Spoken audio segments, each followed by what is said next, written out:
ವ್ಯಕ್ತಿತ್ವದ ಮೇಲೆ ಚರ್ಚೆ ನಡೀತಾ ಇರ್ತಕ್ಕಂಥದ್ದೇ ಇದು ಒಂದು ದೊಡ್ಡ ಆಕರ್ಷಣೆ. ಇದು ಸಾಮಾನ್ಯವಾಗಿ ವಿಶೇಷತೆ ಆಗಬಾರ್ದು, ಆದರೆ ಇವತ್ತಿನ ಸಂದರ್ಭದಲ್ಲಿ ಈ ಥರ ಆಗೋಗಿದೆ. ಆದರೆ ಮೂಲ ಸಿದ್ಧಾಂತಗಳನ್ನು ನೋಡಿದ್ರೆ ಬಸವ ಶರಣರು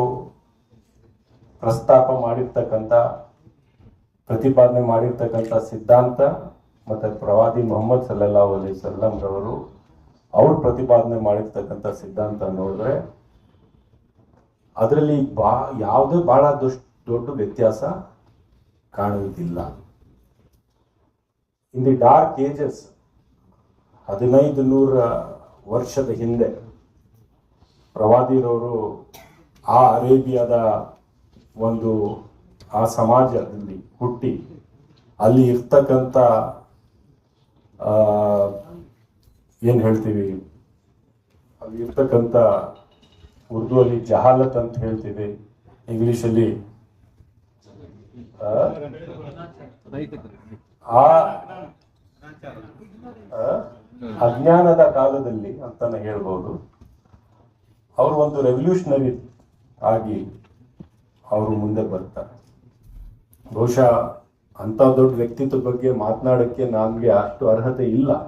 I am too small to talk about him. ಆದರೆ ಸ್ವಲ್ಪ ನನಗೆ ಏನೋ ಅರ್ಥ ಆಗುತ್ತೆ ಅದನ್ನು ಹೇಳೋಕೆ ಪ್ರಯತ್ನ ಮಾಡ್ತಾ ಇದ್ದೀನಿ ಅಷ್ಟೇ.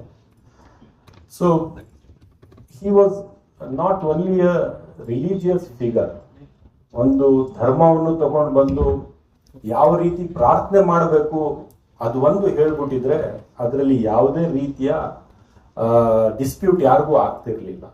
ಓಕೆ, ತಾವು ಈ ರೀತಿ ಪ್ರಾರ್ಥನೆ ಮಾಡ್ತಾ ಇದ್ರಿ, ನಾವು ನಮಾಜ್ ಮಾಡಬೇಕು ಅಂತ ಹೇಳ್ಬಿಟ್ಟಿದ್ರೆ ಮಾತ್ರ on the question of prayer there would not have been a very big dispute in that society.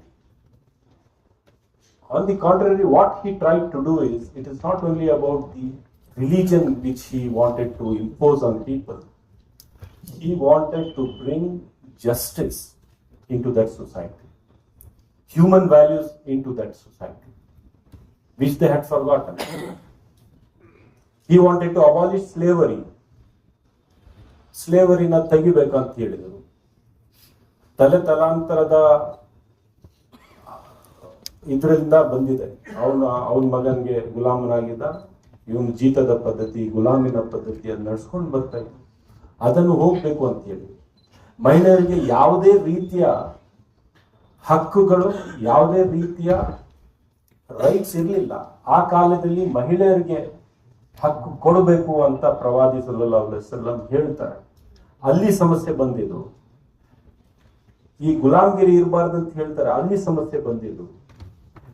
ಈ ಯತೀಮ್ರಂದ್ರೆ ಆರ್ಫನ್ಸ್ಗೆ ಯಾವುದೇ ರೀತಿಯ ಗೌರವ ಸಿಗ್ತಿರ್ಲಿಲ್ಲ. ಅದು ಗೌರವ ಕೊಡಬೇಕು. There should not be orphanage. Everybody has to adopt any but somebody and take care of them in a society ಅಂತ ಹೇಳ್ತಾರೆ. ಅಲ್ಲಿ ಸಮಸ್ಯೆ ಬಂದಿದ್ದು. ಇನ್ಹೆರಿಟೆನ್ಸ್ ಮಹಿಳೆಯರಿಗೆ ಸಿಗ್ಬೇಕಂತ ಹೇಳ್ತಾರೆ, ಅಲ್ಲಿ ಸಮಸ್ಯೆ ಬಂದಿದೆ. ಯಾವುದೇ ಒಂದು ಸಮಾಜದಲ್ಲಿ ಈ ಅಫೆನ್ಸ್ ಮಾಡೋದು, ಕ್ರಿಮಿನಲ್ಸ್ಗೆ ನೀವು ಶಿಕ್ಷೆ ಕೊಡಬೇಕು, ವಿಕ್ಟಿಮ್ಸ್ಗೆ ಜಸ್ಟಿಸ್ ಕೊಡಬೇಕು ಅಂತ ಹೇಳಿದಾಗ ಅಲ್ಲಿ ಸಮಸ್ಯೆ ಬರ್ತಾರೆ. ಇಂಥದ್ದು ಬಹಳಷ್ಟು ಅವರು ಹೇಳ್ತಾ ಆ ಸಮಾಜದಲ್ಲಿ ಒಂದು ಘರ್ಷಣೆ ಶುರುವಾಗುತ್ತೆ. ಏನಪ್ಪ, ಎಲ್ಲ ಗುಲಾಮರನ್ನು ಬಿಟ್ಬಿಟ್ರೆ ನಮ್ಮ ಸೇವೆ ಮಾಡೋರು ಯಾರು? ಮಹಿಳೆಯರಿಗೆ ಎಲ್ಲರಿಗೂ ಇಷ್ಟು ಅಧಿಕಾರ ಕೊಟ್ಬಿಟ್ರೆ ನಮ್ಮ ಇರ್ತಕ್ಕಂಥ ಪುರುಷ ಪ್ರಧಾನ ಸಮಾಜದ ಒಂದು ಹಿಡಿತ ಹೊರಟೋಗುತ್ತಲ್ಲ. ಈ ರೀತಿ ಅವರು ರಿಫಾರ್ಮ್ಸ್ ಮಾಡಕ್ ಕೊಟ್ರೆ ಏನು ಅಂತ ಹೇಳಿ ಅಲ್ಲಿ ಘರ್ಷಣೆ ಶುರುವಾಗಿ it went on to a different level. Then he wanted to unite the society. ಆ ಯೂನಿಫಿಕೇಶನ್ಗೋಸ್ಕರ he sent a different message. So ಈ ತರ ಬರ್ತಾ ನನ್ನ ಪ್ರಕಾರ ಅವರ ಜೀವನದಲ್ಲಿ 3 ಹಂತದಲ್ಲಿ ಅವರು ಸಮಾಜಕ್ಕೆ ಸಂದೇಶವನ್ನು ಕೊಡೋಕೆ ಬಯಸಿದರು. ಒಂದು, ಈ ಸೋಷಿಯಲ್ ರಿಫಾರ್ಮ್ಸ್ ಆಗಬೇಕು. Society should function like a society for human beings, where there is justice, where there is equality, where there is tolerance for each other. ಇನ್ನೊಂದು ಹಂತ, of course sure that this is the way I pray, you also pray ಅಂತ ಹೇಳಿದರು. ಆದರೆ when he migrated from Mecca to Medina, there he set up a welfare state. He set up a government and showed how a model government should work, how a government can work on the basis of principles. ಯಾಕಂದ್ರೆ justice Gopal ಗೌಡರವರು ಇಲ್ಲಿ ಉಪಸ್ಥಿತಿ ಇರುವಾಗ ನಾನು ಜಾಸ್ತಿ ಸಂವಿಧಾನದ ಮೇಲೆ ಅಥವಾ principles of governance ಬಗ್ಗೆ, ಜಸ್ಟಿಸ್ ಬಗ್ಗೆ ಮಾತನಾಡೋಕ್ಕೆ ಅರ್ಹರಲ್ಲ. ಆದರೆ ಅವರ ಟೀಚಿಂಗ್ಸ್ ಅಂಡ್ ಅವರ ಪ್ರಯತ್ನಗಳು ನಾನು ಹೇಳಕ್ಕೆ ಪ್ರಯತ್ನ ಮಾಡ್ತಾ ಇದ್ದೀನಿ sir. He set up a welfare state, a model of governance which nobody could that time even understand or comprehend. ಈ ತರ ಒಂದು ವೆಲ್ಫೇರ್ ಸ್ಟೇಟ್ ಆಗಬಹುದು. ಯಾಕಂದ್ರೆ ಯಾರ ಹತ್ರ ಅಧಿಕಾರ ಇದೆ, ಯಾರ ಕೈ ಶಕ್ತಿ ಇದೆ, ಅವನೇ ದೊರೆ, ಅವ್ನು ಏನ್ ಬೇಕಾದ್ರೂ ಆಡ್ಬೋದು. Where was the question of some principle on which a government can function.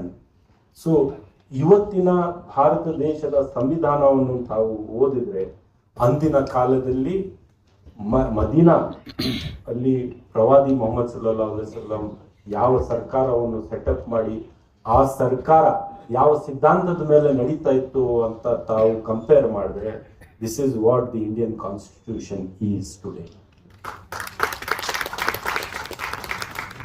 Based on human values, based on justice, based on equal opportunity to every section of the society, irrespective of the religion or the language you belong to, the color of your skin, whatever you are, you're a brown or a white or a black person, everybody had an equal right. ನಮ್ಮಲ್ಲಿ ಒಂದು ಇದು ಹೇಳ್ತಾರೆ, ಆ ಕಾಲದಲ್ಲಿ ಯಾರು ಯಾವ ದೇವಸ್ಥಾನಕ್ಕೆ ಹೋಗಂಗಿಲ್ಲ ಅಂತ ನಿರ್ಬಂಧಗಳು ಇತ್ತು, ಅಲ್ಲೂ ಇತ್ತು ಆ ಕಾಲದಲ್ಲಿ. He open the mosque for everyone, for all religion, not only for Muslims. ಇವತ್ತು we are more conservative sir, we are more conservative then what prophet ಸಲ್ಲಲ್ಲಾಹು ಅಲೈಹಿ ವಸಲ್ಲಂ showed us as a model. We are very conservative. ಈಗ ಇವತ್ತಿನ ಕಾಲದಲ್ಲಿ ಏನಾಗಿದೆ sir, ನನ್ನನ್ನು ನೋಡಿ ಪ್ರವಾದಿಯವ್ರಿಗೆ ಅವರ ಟೀಚಿಂಗ್ಸ್ ಹೀಗೆನಾ ಅಂತ ನನ್ನ ನೋಡಿ ಅರ್ಥ ಮಾಡ್ಕೊಂಡ್ರೆ, it's not fair, because I cannot stand up to the expectations of what Islam is, what Prophet Muhammad sallallahu alaihi wasallam showed us, because we have failed as a community to showcase what dynamism he presented the structures of the society. So he opened the mosque, he opened a system where the society can come together. So there is a lot of things which we have not understood about him and the religion he has shared.